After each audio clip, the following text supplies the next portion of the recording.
Good morning dear students. कल हमने lens के फॉर्मूले किए थे। अपनी नोटबुक से न्यूमेरिकल सॉल्व करना, जो प्रॉब्लम आए वो भेजना। आज का जो हमारा टॉपिक रहेगा refraction of light. Refraction of light. Refraction of light का मतलब क्या है? लाइट ट्रेवल करेगी from one medium to another medium, from one medium to another medium.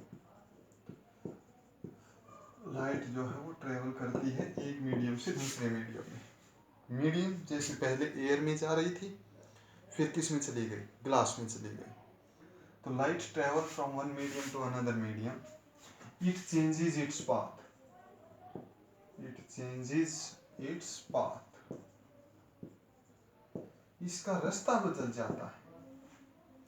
इसी को हम क्या कहते हैं? This phenomena is known as, this phenomena is known as refraction of light. This is known as refraction of light. इसी phenomena को हम क्या बोलते हैं बेटे? रिफ्रैक्शन ऑफ लाइट बोलते हैं। कि लाइट जब भी एक मीडियम से दूसरे मीडियम में जाती है, इसका पाथ चेंज हो जाता है। कैसे पाथ चेंज होता है? ये सपोज एयर है, ये वाटर है, ये होता है interface. This is interface. Interface क्या होता है? Interface is the line which is separating two mediums. Interface वो लाइन होती है जो दो मीडियम को सेपरेट करती है। तो ये नॉर्मल हो जाएगा हमारा, ठीक है। ये एयर से लाइट आ रही थी, दिस इज एंगल आई। अगर मीडियम कंटिन्यूस होता, मतलब यहां भी एयर होती, तो ये यहां पर सीधी चली जाती। बट जब इसका मीडियम चेंज हो गया, तो या तो ये नॉर्मल की तरफ आएगी या नॉर्मल से दूर जाएगी। इसका रास्ता चेंज होगा। ये हम डिस्कस करेंगे कब किधर जाएगी। पहले इसको समझो। जब भी लाइट एक मीडियम से दूसरे मीडियम में आती है, इसका रास्ता चेंज हो जाता है। इसी फिनोमिना को हम क्या कहते हैं? Refraction of light. इसके फिजिकल फिनोमिना जो डेली लाइफ में है, आपने देखा होगा, एक ग्लास के अंदर लेमन रख दिया और पानी से फिलअप कर दिया, तो हम देखते हैं कि हमारा जो लेमन है उसका साइज हमें बड़ा दिखाई देता है। कांच का ग्लास है, उसके अंदर पानी भरा हुआ है और उसमें लेमन डाल दिया, तो हम उसमें साइड से जब देखते हैं तो हमें लेमन का साइज बड़ा दिखाई देता है। प्रैक्टिकली है ये। क्यों दिखाई देता है? Because of refraction of light. हमें बकेट के अंदर पानी भरा हुआ है, उसमें कुछ बॉल वगैरह गिर गई, वो डूब गई, हमें वो थोड़ी ही ऊपर दिखाई देती, एक्चुअल हाइट से ऊपर दिखाई देती। This is also because of refraction of light. एक फिनोमिना होता है, आपके पास स्केल है, नोटबुक के जो पेज, जो वर्ड्स लिखे हुए हैं, आपने उसके ऊपर स्केल रख के देखा होगा। उसमें जो कई बार वर्ड्स जो है बड़े दिखाई देते हैं, कई बार छोटे दिखाई देते हैं। That is again also because of refraction of light. वो भी किसके कारण होता है? रिफ्रैक्शन ऑफ लाइट के कारण। ये कुछ फिनोमिनाज हैं। लेमन का हो गया, लेमन का साइज बड़ा दिखाई देना, ठीक है। स्केल से वर्डिंग वो भी बड़े दिखाई देते हैं, जो नोटबुक में देखते हैं, वो भी किसका फिनोमिना? रिफ्रैक्शन का फिनोमिना। ये फिनोमिनाज जो है, या एक्चुअल डेप्थ जो है ज़्यादा होती है, हमें ऑब्जेक्ट थोड़ा ऊपर दिखाई देता है, that is also because of refraction. तो जब भी लाइट एक मीडियम से दूसरे मीडियम में जाती है, उसका पाथ चेंज होता है। क्यों पाथ चेंज होता है? Cause of refraction. Cause of refraction किसके कारण होता है? तो बेटे, जब भी लाइट एक मीडियम से दूसरे मीडियम में जाती है, उसकी स्पीड चेंज होती है। When light travels from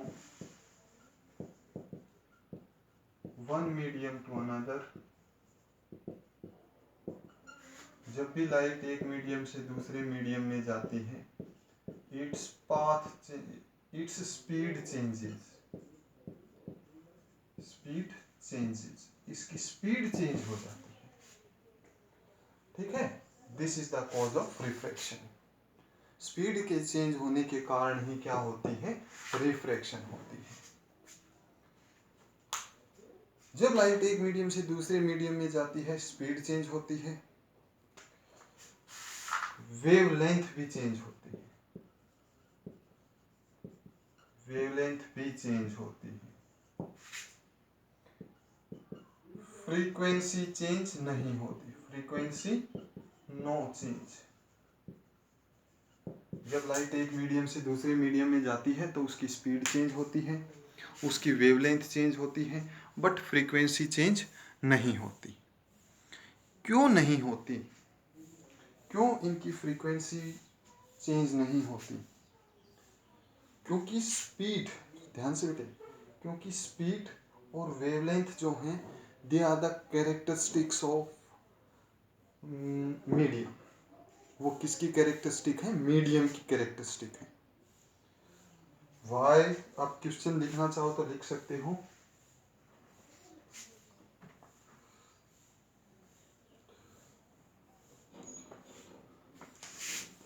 Y speed and wavelength changes when light travels from one medium to another। जब लाइट एक मीडियम से दूसरे मीडियम में जाती है तो स्पीड और वेवलेंथ चेंज होती हैं। क्यों चेंज होती हैं? बिकॉज these are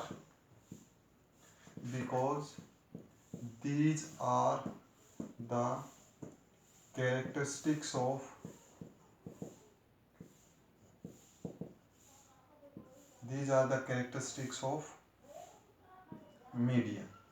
ये किसकी कैरेक्टरिस्टिक है बेटे? मीडियम की कैरेक्टरिस्टिक है। ठीक है, फ्रीक्वेंसी चेंज क्यों नहीं होती? पहले इसको नोट करो। Why speed and wavelength changes when light travel from one medium to another, because these are the characteristics of the medium. और मीडियम चेंज हुआ तो उसकी कैरेक्टरिस्टिक भी चेंज होगी। मीडियम चेंज हुआ है तो उसकी कैरेक्टरिस्टिक भी यहाँ पर चेंज हो जाएंगी। ठीक है, नेक्स्ट अगला क्वेश्चन, वाई, और ये नोट करने हैं बेटे अगर नहीं लिखे हुए हैं तो, why frequency do not change when light travels from one medium to another। frequency change क्यों नहीं होती? because frequency is the characteristic of source। because frequency is the characteristic of source। Source कौन? जो हमें लाइट दे रहा है, वो तो हमने चेंज ही नहीं किया। सोर्स तो हमने चेंज ही नहीं किया। ठीक है, तो जब लाइट एक मीडियम से दूसरे मीडियम में जाती है तो क्या चेंज होता है?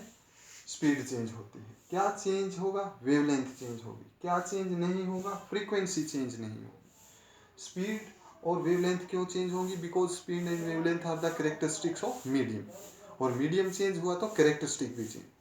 फ्रीक्वेंसी चेंज क्यों नहीं होगी? क्योंकि फ्रीक्वेंसी किसकी कैरेक्टरिस्टिक है? सोर्स की, और सोर्स हमने चेंज किया ही नहीं। जो लाइट दे रहा है वो कंटिन्यूअसली लाइट दे रहा है। क्लियर हो गया? आगे समझ में बेटे, इसको नोट करो। नेक्स्ट,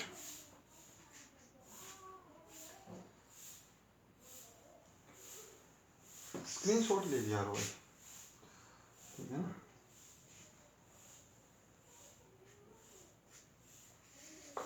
स्क्रीनशॉट लेके काम किया करो। अगली चीज, एक होता है डेंसर मीडियम, एक होता है रेयरर मीडियम। डेंसर मीडियम जिसमें speed of light is less, light की स्पीड कम हो उसको हम क्या कहेंगे, डेंसर मीडियम। रेयरर मीडियम क्या होगा, speed of light is more. जिस मीडियम के अंदर स्पीड की लाइट ज़्यादा होगी उसको हम रेयरर मीडियम बोलेंगे, और जिसमें कम होगी उसको क्या बोलेंगे बेटे, डेंसर मीडियम बोलेंगे। जिसमें ज़्यादा वो रेयरर, जिसमें कम वो होगा डेंसर। तो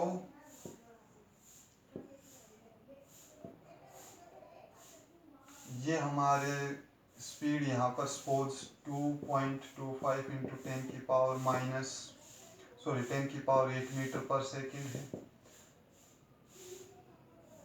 और यहाँ पर जो लाइट है दैट इज 1.75 इंटू 10⁻⁻⁻8। तो स्पीड ज़्यादा किस में है, ये ज़्यादा है, तो ये हमारा कौन सा मीडियम होगा, रेयरर। और ये जिसमें स्पीड कम होगी वो कौन सा मीडियम हो जाएगा, डेंसर मीडियम हो जाएगा। तो जिसमें स्पीड ज़्यादा है वो रेयरर, जिसमें कम स्पीड है वो क्या हो जाएगा, डेंसर मीडियम। ये छोटी छोटी बातें आप नोट करो। Next,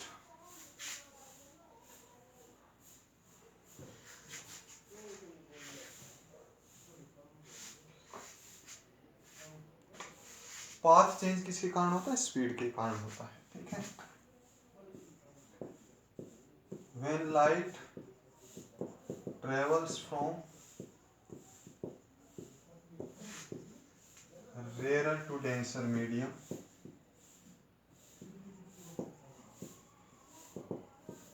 it bends towards the normal। ये पॉइंट्स बना के देखो इनको। जब भी लाइट रेयर मीडियम से डेंसर मीडियम में जाती है ये किधर बेंड होती है, टुवर्ड्स द नॉर्मल। ये इंटरफेस है, ये हमारा नॉर्मल है, ये एंगल आई है, इंसिडेंट एंगल है। देखो ये रेयर मीडियम है, ये डेंसर है। इस को यहाँ पर स्ट्रेट जाना था, अगर ये मीडियम सपोज एयर है तो अगर ये भी एयर होता तो इसको यहाँ पर जाना था। बट मीडियम चेंज हुआ है, मीडियम चेंज हुआ है तो लाइट रेयरर से डेंसर में जाती है तो ये किधर मुड़ जाएगी, नॉर्मल की तरफ। ये नॉर्मल है ना हमारा, इसकी तरफ मुड़ जाएगी, ठीक है। यहाँ पर angle I is greater than क्या होगा, एंगल आर। जब लाइट रेयरर से डेंसर मीडियम में जाती है bend towards the normal, normal की तरफ बेंड होगी, और एंगल आई जो है वो किससे ज़्यादा होगा, एंगल आर से। I is the incident angle, R is refraction angle. This is our refraction angle. ये हमारा कौन सा एंगल है, रिफ्रैक्शन का एंगल है। क्लियर बेटे। दूसरा, when light travels from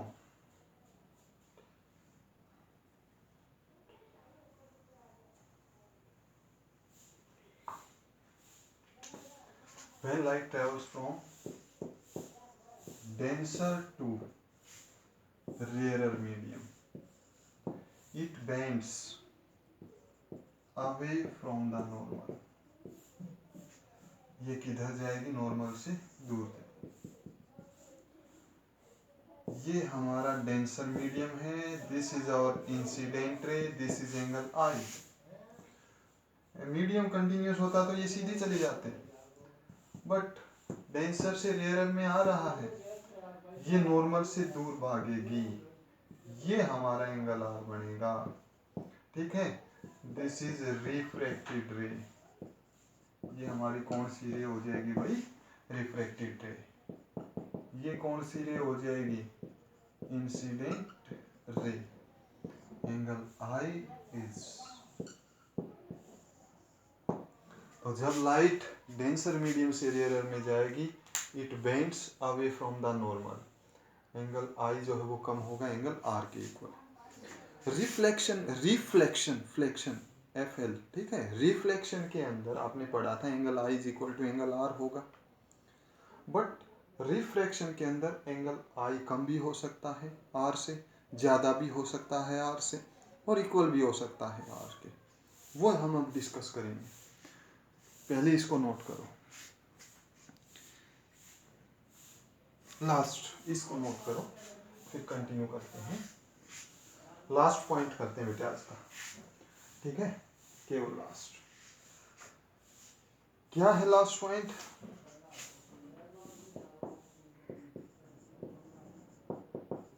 medium change और नो रिफ्रैक्शन। मीडियम चेंज हुआ, नो रिफ्रैक्शन। नो रिफ्रैक्शन का मतलब बेटे no path change, no change in the path. क्या ऐसा होता है? मीडियम चेंज होने से रिफ्रैक्शन ना हो, मतलब पाथ चेंज ना हो, तो ऐसा होता है बेटे। दो केस हैं। When incident ray is eight normal, जब हमारी इंसिडेंट रे कहाँ पर है? नॉर्मल पर है। दूसरा, when refractive index of both medium is same.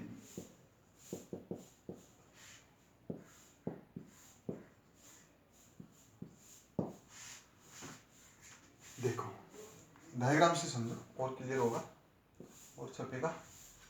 Medium change हुआ, कोई रिफ्लेक्शन नहीं। ये हमारे पास कोई भी मीडियम है। जब हमारी इंसिडेंट रे यहाँ पर आएगी नॉर्मल के ऊपर, तो रिफ्लेक्टेड रे यहाँ पर जाएगी, चाहे ये रेयर डेंसर, चाहे ये डेंसर ये रेयर, कुछ भी हो जाए। तो मीडियम चेंज तो हुआ, बट रिफ्रैक्शन नहीं होगी। कब नहीं होगी? जब इंसिडेंट रे कहाँ पर आए? नॉर्मल के ऊपर आए। ये इंटरफेस, इसको अभी बताया था ना, medium separating the line separating two medium is known as, ठीक है, इंटरफेस। दूसरा, जब दोनों मीडियम का रिफ्रैक्टिव इंडेक्स सेम होगा, रिफ्रैक्टिव इंडेक्स के टॉपिक को हम कल डिस्कस करेंगे, ठीक है। जब दोनों मीडियम का रिफ्रैक्टिव इंडेक्स सेम होगा, उस टाइम पर भी रिफ्रैक्शन नहीं होगी। तो ये क्वेश्चन यहाँ पर कैसे बनता है कि मीडियम चेंज हुआ है, रिफ्रैक्शन नहीं हो, इसके लिए क्या कंडीशंस हैं?